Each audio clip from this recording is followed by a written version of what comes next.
할렐루야. 오늘 본문은 요한계시록 2장 8절에서 11절까지 말씀입니다.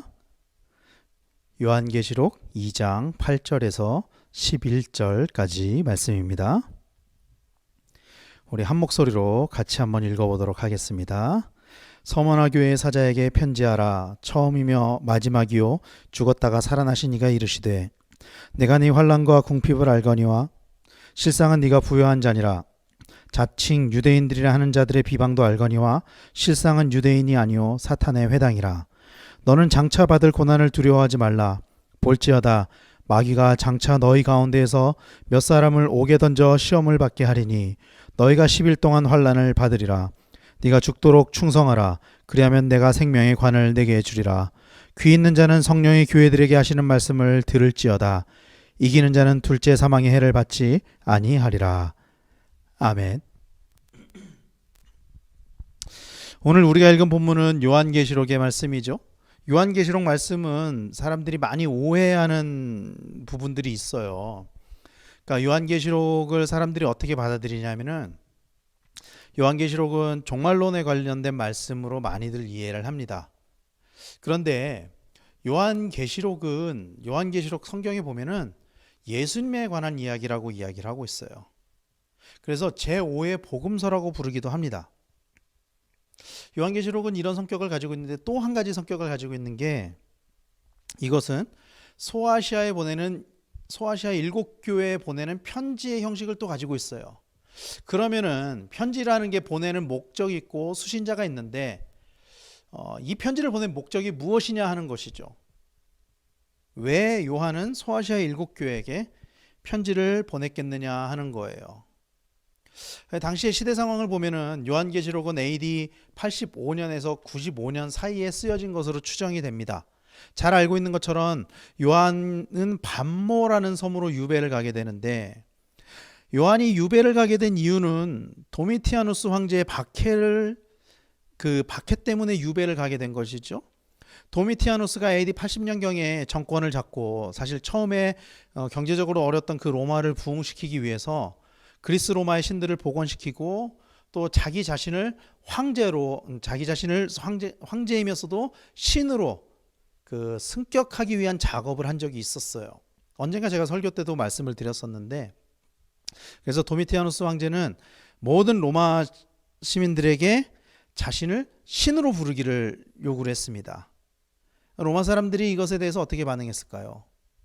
로마 사람들은 사실은 환영했었어요. 왜냐하면은 도미티아누스 황제가 신이 된다면, 물론 당시 로마는 죽은 다음에 신으로 승격을 시켰는데 살아있는 상태로 신이 된다면은 로마는 신이 다스리는 나라가 되기 때문에, 그래서 로마의 시민들은 도미티아누스 황제가 신으로 되는 것을 환영을 했습니다. 그런데 어떤 한 집단이 강하게 반대를 해가지고 그거를 못하게 만들어요. 그 집단이 그리스도인들이었습니다.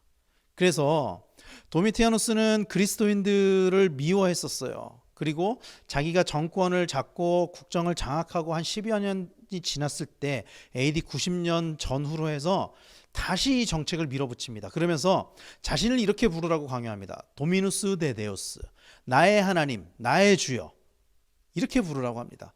이게 왜 중요하냐면은 도미누스 데 데우스, 이 나의 하나님이라고 하는 것은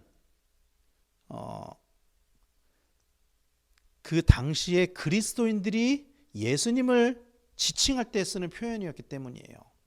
나의 하나님, 나의 주님. 그래서 자신을 향해서 신으로 모시고 자신을 향해서 절하게 했습니다. 그런데 그리스도인들이 이때는 그러면은 그것을 반대 안 했을까요? 아니요, 반대했습니다. 그래서 박해를 받게 된 거예요. 박해의 명분이 된 것입니다.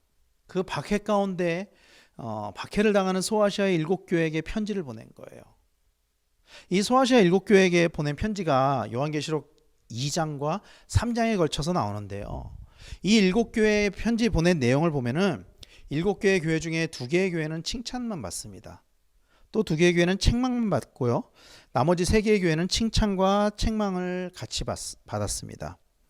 오늘 우리가 읽은 본문은 서머나 교회에 관한 이야기거든요. 그러면 서머나 교회는 칭찬을 받았을까요? 책망을 받았을까요? 아니면 둘 다 받았을까요? 서머나 교회는 칭찬만 받았어요. 칭찬만 받은 교회입니다. 그런데 이 칭찬만 받은 교회의 특징이 뭔지 아십니까? 가난했어요. 그리고 고난과 핍박이 있었어요. 서머너 교회의 핍박의 정체는 사실은 유대인들에 의한 핍박이었습니다. 유대교주의자들에 의한 핍박이었습니다. 오늘 말씀 9절을 현대어 성경으로는 이렇게 번역을 하거든요. 나는 네가 주를 위하여 얼마나 많은 고난을 당하였는가를 알고 있다. 또 네 모든 궁핍한 사정도 알고 있다. 그러니까 고난도 당하고 가난하기도 했다는 거예요. 궁핍하니까. 그러나 사실 너는 하늘에 큰 재산을 쌓아둔 자다. 나는 또 네가 스스로 유대인이요 하나님의 선민이라고 주장하는 자들에게 반대와 증상을 받고 있다는 것도 알고 있다. 그러나 그들은 참 유대인이 아니다. 사단의 앞잡이들이다. 이렇게 이야기를 해요. 그러니까 이거를 좀 알기 쉽게 설명을 하자면은 로마가 그리스도인들을 박해하는데 거기에 가장 앞장선 사람들이 유대교주의자들, 유대인들이었다는 거예요. 마치 우리나라가 일제강점기 때 우리나라 독립운동하는 사람들을 가장 많이 괴롭혔던 사람들이 조선인 아니었습니까? 밀정들 아니었습니까? 마찬가지로 당시에 그리스도인들을 핍박하는데 앞장섰던 사람들이 유대인들이었다는 거예요. 그들이 그리스도인들을 신고하고 고소하고 그랬다는 거예요. 심지어 어떤 지경까지 이르렀냐면은 유대인들이 그리스도인들을 찾아내기 위해서 자기들이 예수를 믿겠다고 해요. 그래서 그리스도 공동체에 들어가면은 그 공동체를 고발을 하는 거예요. 오늘 우리가 예배 때마다 낭송하는 그 사도신경이 그래서 생긴 거잖아요. 믿음을 입으로 고백하는지, 그러니까 일종의 사상 검증을 했었던 거예요, 교회 안에서. 왜냐하면은 이렇게 거짓된 사람들이 들어와 가지고 그 공동체를 파괴시켰기 때문이에요. 무너뜨렸기 때문이에요. 그런데 서머너 교회는 그런 상황 속에서도 믿음을 지켰다라는 거예요. 칭찬받을 만하죠. 그러면은 그런 서머너 교회에 어떤 권면을 해야 될까요? 너희가 고난을 지켰기 때문에 정말 잘했어. 너네 잘하고 있어. 이 고난을 끝날 거야. 이렇게 격려해야 되지 않을까요? 그런데 요한이 어떻게 이야기하는지 아십니까? 10절 말씀 현대어 성경으로는 이렇게 이야기를 해요. 그러니는 9절에서 이어지는 말씀이라는 거예요. 그 유대인의 핍박을 이야기를 하는 거예요. 그러니 네가 앞으로 당할 고난을 두려워하지 말라. 두려워하지 말래요. 근데 이 다음부터 참 재밌어요. 악마가 믿음을 시험하려고 너희 가운데 몇 사람을 감옥에 집어넣을 것이다. 그리고 너희는 열흘 동안 박해를 당할 것이다. 이렇게 이야기를 해요. 너희가 박해를 당할 거야. 고난을 당할 거야. 그렇게 이야기를 해요. 그 고난이 어떤 고난인지 사도 요한은 알고 있습니다. 그런데 그럼에도 불구하고 그 박해를 이겨내야 된다. 고난을 이겨내야 된다. 이야기를 하는 거예요. 그러면서 이렇게 이어서 이야기합니다. 그러나 죽음에 직면하는 일이 있더라도 끝까지 내게 충성하라. 죽음에 직면하는 일이 있더라도 끝까지 내게 충성하라. 그렇게 이야기를 합니다. 그러면 생명의 면류관을 너에게 주겠다. 이렇게 이야기를 해요. 여기서 면류관은 원어로는 스테파노스라는 단어를 사용합니다. 면류관을 뜻하는 원어가 두 가지인데요. 하나는 디아데마고 하나는 스테파노스입니다. 디아데마는 왕들이 쓰던 면류관을 뜻하는 거예요. 그러니까 나의 공로로 면류관을 쓰여지는 게 아니에요. 그거는 그냥 왕의 아들이면 면류관을 쓰는 거예요. 그런데 스테파노스는 당시에 마라톤을 완주한 사람들에게 쓰여주던 그 월계관에서 유래된 단어입니다. 생명의 면류관을 내게 준다는 것은 이 경주를 끝까지 완주하는 사람들에게 관을 씌워주겠다라는 뜻인 거죠. 그러면서 죽음에 직면하는 일이 있더라도 끝까지 내게 충성하라. 그렇게 이야기를 합니다. 이 말씀 사실은 우리가 임직할 때 직분자들에게 많이 권면하는 말씀이에요. 네가 죽도록 순종하라. 그러면 누구에게 순종해야 되나요? 목회자에게 순종해야 되나요? 교회에 순종해야 되나요? 이 끝까지 내게 충성하라의 이 충성을 뜻하는 원어가 뭔지 아십니까? 피스토스란 단어입니다. 피스토스. 이 피스토스가 여기서는 충성으로 번역됐지만 다른 곳에서는 거의 대부분 뭐라고 번역되냐면 믿음이라고 번역이 돼요. 믿음. 그래서 이 충성의 대상은 예수 그리스도입니다. 예수 그리스도를 끝까지 믿으라는 뜻이에요. 죽음이 나에게 다가온다고 할지라도 끝까지 믿어라. 그렇게 이야기를 하고 있는 것입니다. 사랑하는 우리 구역 식구 여러분, 성도는 예수님을 바라보며 고난의 길을 걷는 사람들입니다. 고난이 없으면 영광도 없습니다. 예수 그리스도의 고난이 있었기 때문에 영광이 있는 거예요.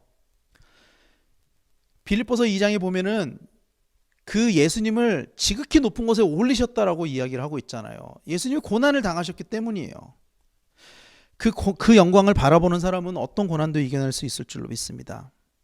그리고 예수님의 고난을 바라보는 사람은 바라보는 것으로 끝나는 것이 아니라 동참하게 되고, 이 동참한다는 것은 자기 십자가를 지는 것을 뜻하는 것이죠. 그 사람은 그 영광에도 동참하게 될 것입니다. 여러분, 우리가 몸담고 있는 이 성결교회는 박해하는 세력에 굴복하지 않았어요. 사실 조선은 전 세계 그 어느 나라보다도 많은 선교사들을 죽인 나라입니다. 예수를 믿는 사람들을 수도 없이 죽인 나라예요. 우리 이촌 이동 넘어가는데 보면 새남터 성지 있잖아요. 그 카톨릭 성지지만 어쨌든 그 그리스도를 믿는 사람들을 가장 많이 죽인 나라 중에 하나예요. 조선에서 예수를 믿는다는 것은 목숨을 걸고 신앙생활을 한다는 뜻입니다.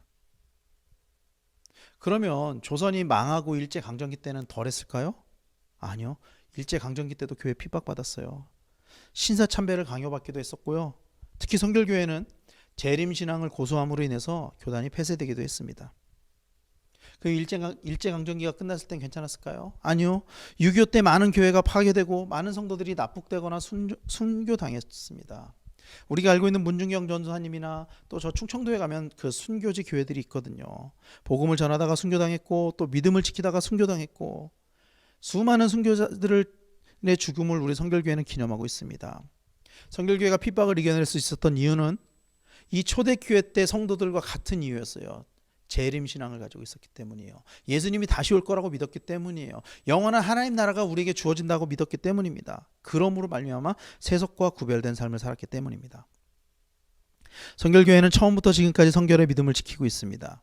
김상준, 정빈과 함께 성결교회 전신인 복음전도관을 세우고 한국에서 사역을 시작했던 길보는 선교사는 한국인이 입었던 그 한복을 예수님께서 재림하실 때 그것을 맞이하는 순결한 신부의 상징과 같다고 생각을 했었어요.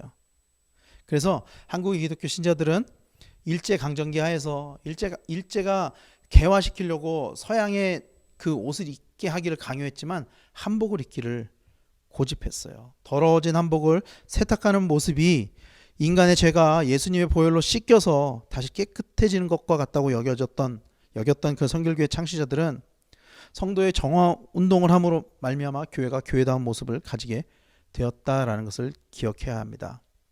사랑하는 우리 구역 식구 여러분, 우리도 그 믿음의 유산을 물려받은 사람들입니다. 그리고 그 믿음의 유산을 이어가야 하는 사람들입니다.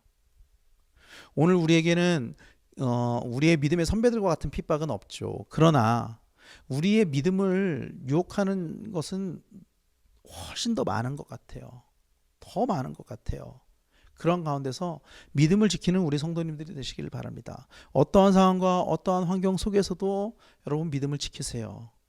죽음 앞에서도 믿음을 지켰던 우리 믿음의 선배들처럼 우리 모든 구역 식구들도 하나님 앞에서 끝까지 믿음을 지켜서 승리하는 그 스테파노스 면류관을 받는 우리 모든 구역 식구들 되기를 예수님의 이름으로 간절히 축복합니다. 이제 나눔의 시간을 갖겠습니다. 나눔의 세 가지 주제를 알려드리겠습니다. 첫 번째, 어떻게 하면 고난과 박해를 두려워하지 않을 수 있을지 나눠봅시다.